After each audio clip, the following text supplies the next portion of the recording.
ताज़ा ताज़ा उतरते गर्म पराठे और उनसे उठती खुशबू, कौन होगा जिसके मुंह में इन्हें देखकर पानी न भर आए।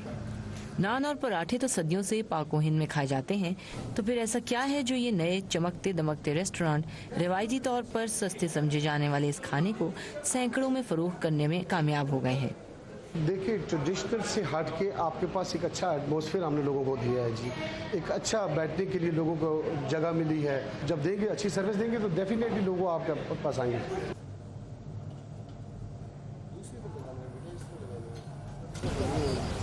इन नान और पराठा शॉप्स पर शाम ही से रश लग जाता है, जहां आने वाले मेन्यू पे दस्तयाब रंग बिरंगे जदीद नामों वाले नान और पराठे ऑर्डर करते नजर आते हैं।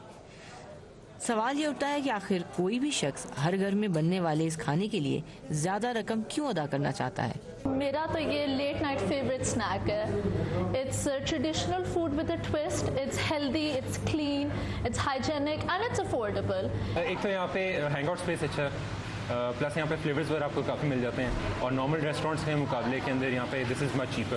लाइक फॉर एग्जांपल अगर किसी कॉन्टिनेंटल रेस्टोरेंट के पे जाते हैं यू इजीली पे लाइक 800 to 1000 रुपीज़, यहाँ पे पर पर्सन 400 to 500 के अंदर काम हो जाता है। So it's a good place to hang out. दुकानों पर फरोख्त होने के साथ साथ ये पराठे और नान होम डिलीवरी के लिए भी खासे मकबूल हैं।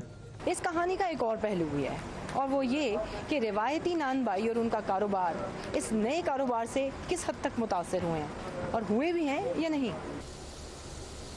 रिवायती नान भाई साला साल से यही कारोबार कर रहे हैं और शायद ही कोई दिन हो जब ग्राहकों ने इन दुकानों का रुख न किया हो। मगर इन नई नवेली नान शॉप्स के बढ़ते कारोबार ने इनके कारोबार पर आखिर क्या असरात मुरतब किए हैं। नहीं, अल्लाह का शुक्र, हमारा जिस तरह काम था उसी तरह, कोई फ़र्क नहीं पड़ा।